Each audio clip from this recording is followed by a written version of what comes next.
What is going on, everybody? Welcome back to HVH. That is Heck versus Hell, where the truth we tell. Welcome, RDDC familians, Heck versus Hellions. I don't really like that name too much. I'm gonna have to possibly, find a different one for that. But for now, that is our bookmark, Heck versus Hellions. It just doesn't sound right because Hellions, right?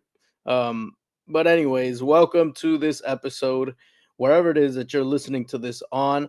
All across the world, listens from everywhere, from all different ages and stages, and I love and appreciate the fact that there are people even 70 plus listening to these episodes, because it just goes to show your humility and how you're still willing to learn even at that latter stage in life that I absolutely love. And that just is a testament to show us that once we stop learning, we start growing. And thank you for, listening to me. You could listen to so many other people, as well as every single one of you listeners. Thank you for taking your time out of your day, as we know very much well you could be doing anything else under the sun. You could be out here sinning. But no, you are right here trying to get more aligned with God. And of course, as the theme of the episode, going versus hell. Okay. So, once again, if you are new to this, the recap of why it is called, we got to go into it a little bit, why it is called Heck versus Hell, and a reminder to everyone that has listened before,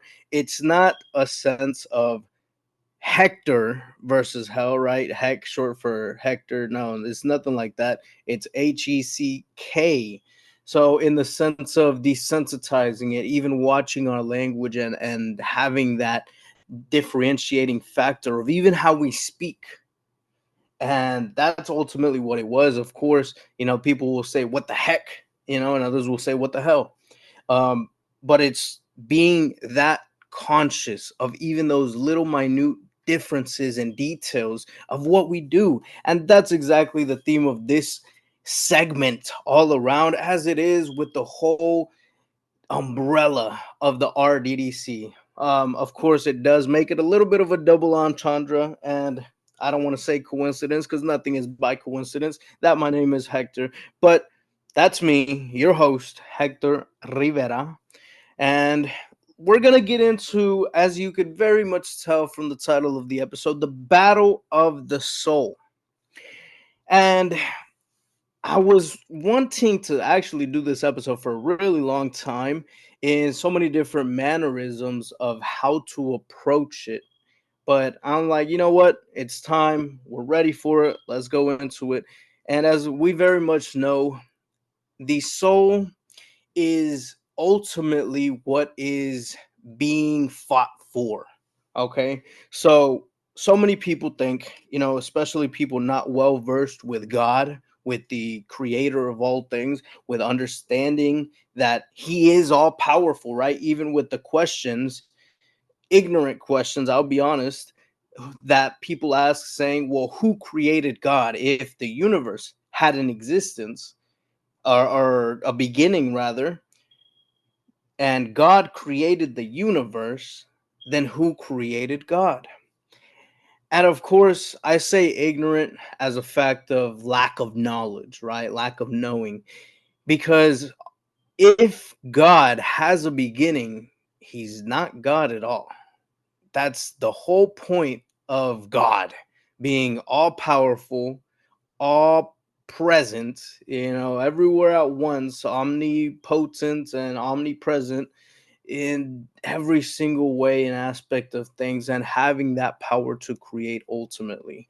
So a lot of atheists and people that are, trying to find their own roots in how to go about worshiping some kind of higher power, whether that be different types of divinations or ultimately straight up cultism, uh, they question too, well, why go to God when these entities have the same power as God, or the same power that God can provide? And some people even believe that these entities, right, whether they be fallen angels or just Nephilim in general, they believe that God's power is limited, or that these entities are on the same level as God. And I know that very, I mean, I'm very accommodated. Not that's not the word. Accustomed, I guess, knowledgeable. Can't think of the word right now. I've seen it so often. Acquainted with the fact that these people believe in such, whether that be believing in different statues or believing in certain witchcraft practices and all this other stuff. And, rightfully so. I'm not going to say they have no point in believing that. They have no reason to do that. Oh, they just lack faith. Well, really, so many of us lack that faith that we need to be able to understand that God really is all powerful. So there's certain tribes that do voodoo. You may have seen videos on it online. There's certain tribes that go and they do different types of rituals where they have certain spirits dancing and different things, and they have even different practices where they can go and basically make a really sharp knife not be able to cut them. And obviously that is different types of powers at play there. And in Mexico, actually, there's different cultures, I'll say, different little portions of people. I don't know exactly how to put it. It might be occultism, it might be just practices, but they can actually go and shapeshift into animals, right? And that's a very common and well-known history and kind of foundation really in Mexico and different Latin American countries where owls are one of the are the most known for being what witches convert themselves into, right? And that's the name that they put on it. They put witches on it as a form to say, okay, well, we don't entirely know what it is. We don't know what they worship. We don't know much about them. We just know that they have certain types of magic, right? What we base under magic. And they can do that. So it's very real, very apparent. I actually want to go down there and maybe even record some of it, and bring the culture of the kingdom of heaven onto it. With Lex, maybe in the future, maybe could be. We never know. It might be some type of RDDC exclusive, but it's real. It's so many different things that really don't meet the eye. But in the same way, we have to understand that we were also given a certain type of power. Now, as to how far that power goes, I have no clue. I only know what is written. And it could be much more than that. I mean, there's people that are over here starting fire with their hands, going and sending electric convulsions through people. It's so much of what we can do, and a lot of that can also be given through God. As for what we should do in the power of God, in the power of the Spirit, and what we look and seek to do, there is a difference. Because obviously, if you're in an animal position, yeah, you could maybe go and fly or whatever it may be. You can go and do these different types of things, but it's ultimately limiting you down to what we were meant to have dominion over. And that's really what we have to look at too whenever we weigh these powers, right? Because we can even go back all the way to the days of Moses and see how, I mean, he gave them different things to do when it came to approaching Pharaoh. And Pharaoh brought out his magicians, and they were kind of going hand to hand. He went and he tossed his staff on the ground, it turned into a snake. The magicians did the same. He went and put his hand inside his cloak and pulled it out, and it had leprosy, put it back in, pulled it out, and it was cleansed. They were able to do something similar, I believe, if not the same thing. I can't remember it very well. Forgive me for that. But ultimately, at the end of that, what had happened was God went and turned it around and actually put them on display, put the gods of Egypt on display in so many different ways, right? I can't tell you exactly how because I'm not too well versed with the Egyptian gods. But one of the ways was, I think he got 2 in 1 whenever he created the blood river, right? At that time of Moses, he had basically turned the Red River, I believe it was, red, like blood. And there was another sign that I think it was like a whole bunch of frogs coming out of it or something like that. And a bunch of these were direct attacks to these specific gods that these Egyptians were worshiping, whether it have been a god of fertility, a god of whatever. I have no idea. I'm telling you, I'm not too familiar with it. Go look it up, do the research. Maybe I'll go look it up and do a whole episode about that as well, get into it and find out the history of the Egyptian gods and all that. But it's just a point of testament of God is never in a power struggle with the devil.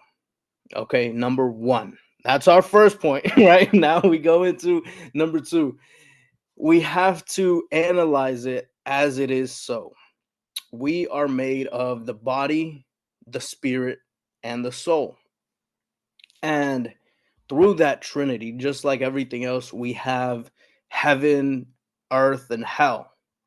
We have the devil, God, and us, mankind, right? There's always a trinity in everything that is, even if we go into time, space, and matter, gas, liquid, and solids. Of course, there's different things like plasma and stuff like that, but ultimately, those are the foundations, right? So it's only really your soul that is in battle. So whenever we are in this life, we have to understand that it's almost like a purgatory in a sense. And I don't want to say purgatory because that is more so known as the waiting, I guess, the waiting room for hell, but it is the waiting room, the division, the ultimate trial of where you are going to go.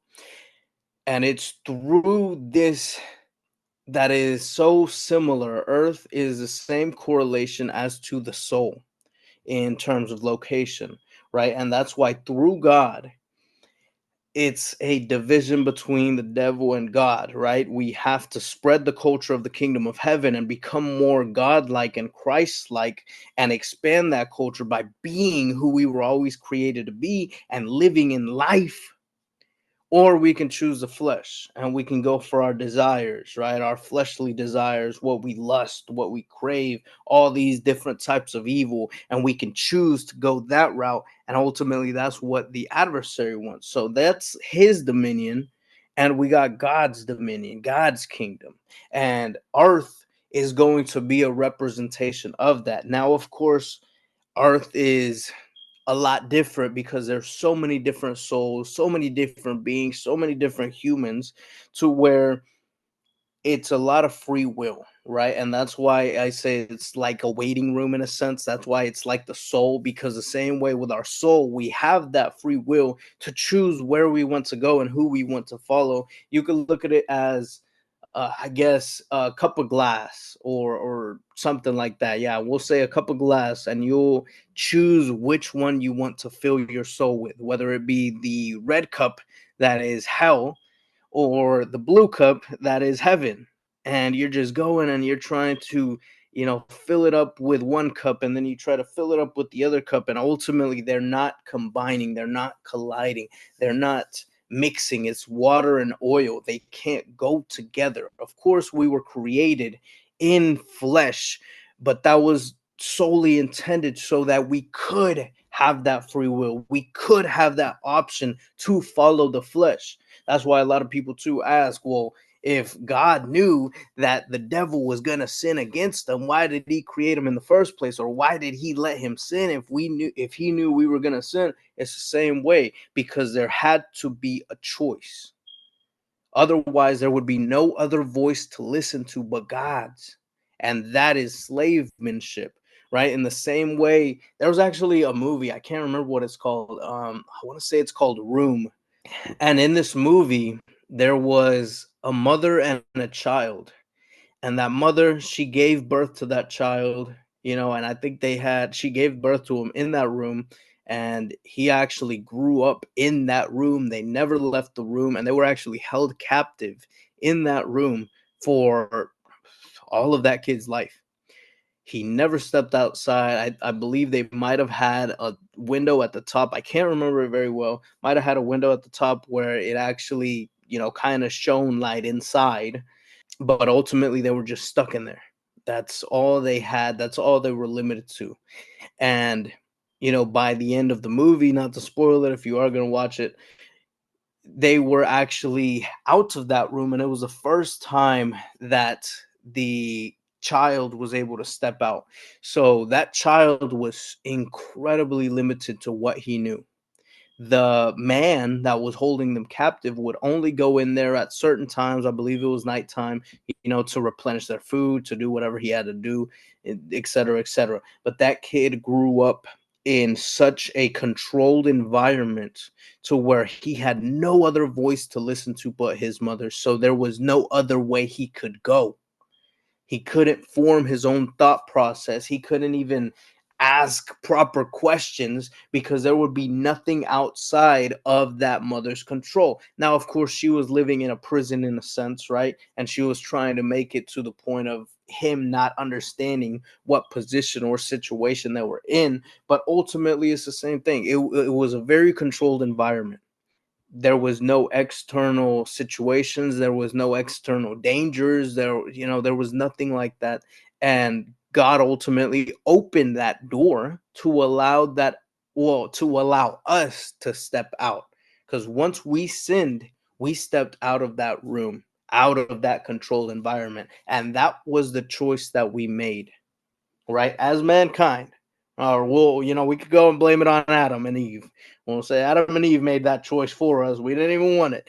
But ultimately, it's the same way. It was a form of not being controlling and not having us as slaves, not having us as like the angels were created to just worship them, right? What is it? The seraphim, maybe, where they just say holy, holy, holy. All their job is to do is worship, and other angels' jobs is all their jobs is to do is serve mankind and protect us. So we have these different types of roles, and created in God's image is one of the biggest blessings that we could have. But once again, we have to go back to the topic of conversation to see we have to choose ultimately what route we want to go, and breaking it down in that mannerism of understanding that everything outside of God is outside of God, is the devil. Because in the same way of how there's different idols and entities and stuff like that that ultimately, quote unquote, can heal you. And I say quote unquote because a lot of it also comes from our faith and our enablement. And similar in that mannerism, there's mediums, right? There's mediums and different types of people that go and they talk to spirit guys. I can't remember their name all the way, but I know one of them is mediums. And they're having these conversations of maybe what happened in the past, what's going on in the present with your life.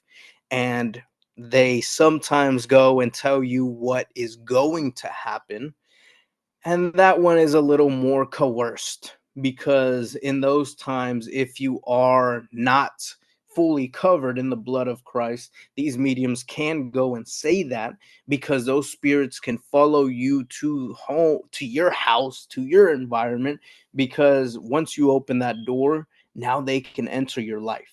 And once they do that, they can coerce different situations because you were not covered in the blood of God and in the armor of God. So, in the same way, we have the Holy Spirit that can give us those different notes, that can tell us, okay, well, this is even what's going on in this person's mind. This is something that they experience. This is a type of life they came from. This is what their emotions are like and why they're going through them. And this is ultimately something that might be an outcome. Of course, some of the times it's not certain, just because we could have an impact in that. Sometimes, I mean, there's been moments where I've had word given to me, and God is like, well, this word is for you, not for them. And I go and open my fat mouth and ultimately it doesn't come to me. So it's the same way. There's so much relation in power. And so we have to understand that a lot of that also comes from faith, because it's a partnership. We have our soul, and that's why people say too, oh, this person sold his soul. You can't necessarily sell your soul, but you can choose who to give it up to. But ultimately, you are always in control of that. It is your soul, and that is one thing that nobody can take away from you. God can buy it into his kingdom, and you can give it to him, but he can't take it from you because of that free will and because of the laws that he gave and that he put into place, and because ultimately he's not a manipulative God, right? He's not going to go and forcefully have you spend eternity with him, but we can choose where we want to go. And ultimately that's the whole battle of why there even is a sense of good and evil, why we are living in this type of world, why we are living in these types of environments. And a lot of it is also perceptive, but of course, perspective rather. But of course, we do have to be conscious of our actions, of our heart, right? Of what our soul entails, of the pain that we've gone through, of the actions that we do, right? And the psychology that comes behind those actions, why we even do them to begin with, where the habits came from, even our cultures. Because that's one of the biggest things that I looked into was I separated myself from my culture, right? Of what I knew, of what I grew up in, both of my parents being straight from Mexico, and that's the culture that I was raised in, but I separated myself into that so I could fully delve into the culture of the kingdom of heaven. Now, of course, we can go and, still embrace that culture of our heritage by picking out what is right and what's wrong. Because one of the biggest cultures, and I'll say it very bluntly, is Catholicism. Either Catholicism or worshiping what they call the saint of death. And, that's something that I just don't agree with, different types of things like that. There's a lot of different, even misogynistic nature that comes from, Mexico. There's so many different things, and you get to choose and pick what you can and can't embrace. And that's the beauty of it, is we choose what we do. So this isn't a talk to go and say, oh, culture appropriation, nothing like that. Okay, this is the whole point of understanding it is always and always will be in your hands to make every single choice. Don't ever feel like you were coerced to do anything. Even whenever we go and we give up our bodies as temples to God, we are willfully doing that. And it's a freedom and life that comes with it. It's the same way as if you go and you say, okay, you know what? I don't really want to do this, but I'm going to eat healthy. And ultimately, you are reaping great things from it. Or you can go and say, oh, well, I love this food and it tastes so good and it's so desiring and my mouth is watering. And you just eat that every single day. And later down the line, I mean, you maybe die early, much earlier than your life expectancy. And it's these types of situations, but later down the line it ultimately changes as well. It changes your desires, and that's why God says, I will give you the desires of your heart. Not in a sense to say, okay, well, everything you desire, if you have these sinful desires, I'm going to give them to you. That's what I'm here for. I'm a vending machine. Nothing like that. It's a point of saying, I will give you the desires of your heart. I'm going to change your heart to give you those desires. And ultimately, then will I give you those desires as well? Will I accomplish them for you? Just like Job, he had so much rich, so much wealth, so many different things that he could be grateful for. And even though ultimately, he passed the test and didn't need them, because we have to understand this is all temporary, anyways, we have to, above all, desire God. Right? First commandment, most important and greatest commandment, love God with all your heart, mind, and soul. And the second is like it, love your neighbor as yourself. So that's what I want to leave with you. And I love you all, my beautiful neighbors. And I hope you have a blessed day and a blessed weekend. And as always, we will catch you on the flip side.